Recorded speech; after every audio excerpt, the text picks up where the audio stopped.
বন্ধুরা খুব শীঘ্রই কিন্তু চালু হতে পারে ট্যুরিস্ট ভিসার কার্যক্রম। যেহেতু ঢাকার পাশাপাশি দেশের আরও দুটি স্থানে এই মুহূর্তে পাসপোর্ট ডেলিভারির কাজটি তারা শুরু করেছেন। আশা করছি খুব শীঘ্রই আবেদন প্রক্রিয়াটিও তারা শুরু করবেন। আসসালামু আলাইকুম বন্ধুরা, আশা করি সবাই ভালো আছেন। আমিও ভালো আছি। এই মুহূর্তে আপনারা দেখছেন আমার ইউটিউব চ্যানেল ওহাব ট্রাভেলার, আর সঙ্গে আছি আমি আব্দুল ওহাব। যারা আজকে চ্যানেলে নতুন অবশ্যই চ্যানেলটি সাবস্ক্রাইব করে নেবেন, পাশে থাকা বেল বাটনটি অন করে দিবেন পরবর্তী সমস্ত ভিডিও নোটিফিকেশন খুব সহজে পেতে। বন্ধুরা আজই কিন্তু আইভ্যাকের ওয়েবসাইটে একটি নোটিশ দেওয়া হয়েছে যে কোন কোন জায়গায় এবং কয়টা থেকে কয়টা পর্যন্ত এই পাসপোর্ট ডেলিভারির কাজটি তারা করবেন। যেহেতু ঢাকায় এখন বর্তমানে চলমান রয়েছে, এছাড়াও কিন্তু সিলেট এবং চট্টগ্রাম এই দুইটি স্থানে কিন্তু পাসপোর্ট ডেলিভারির কাজটি তারা শুরু করেছেন আজ থেকেই। এবং কয়টা থেকে কয়টা পর্যন্ত এই পাসপোর্ট ডেলিভারির কার্যক্রমটি তারা করবেন সে বিষয়েও কিন্তু উল্লেখ করেছেন আইভ্যাকের ওয়েবসাইটে। তো চলুন আমরা একবারে ওয়েবসাইটে গিয়ে দেখি আসলে সেখানে কি ধরনের তথ্য তারা দিয়েছেন।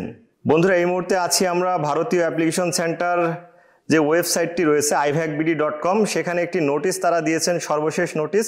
এই যে এটি দেখতে পাচ্ছেন, ভারতীয় ভিসা আবেদন কেন্দ্র আইভিএসি বাংলাদেশ। এখানে উল্লেখ করেছেন তারা স্বল্প পরিসরে শুধুমাত্র আইভিএসির ঢাকা, যমুনা ফিউচার পার্ক, চট্টগ্রাম এবং সিলেট পাসপোর্ট ডেলিভারি কার্যক্রম চালু এবং SMS এ জানানো হবে।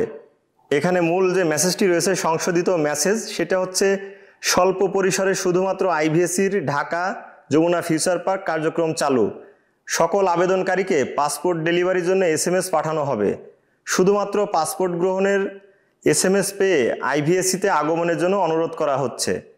স্বল্প পরিসরে কার্যক্রমের জন্য পাসপোর্ট ডেলিভারি প্রক্রিয়া বিলম্ব হতে পারে।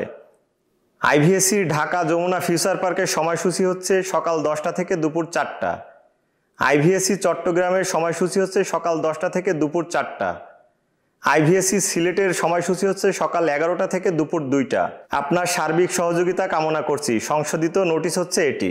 এই পর্যন্ত ভিডিওটি যারা দেখলেন অবশ্যই চ্যানেলটি সাবস্ক্রাইব করে নেবেন, পরবর্তী নোটিফিকেশন পাওয়ার জন্য বেল বাটনটি অন করে দিবেন এবং স্ক্রিনে দেখতে পাচ্ছেন আমার ফেসবুক পেজ এবং ইনস্টাগ্রাম আইডির লিঙ্ক, সেখানেও যুক্ত হতে পারেন আমার সঙ্গে সরাসরি কথা বলার জন্য।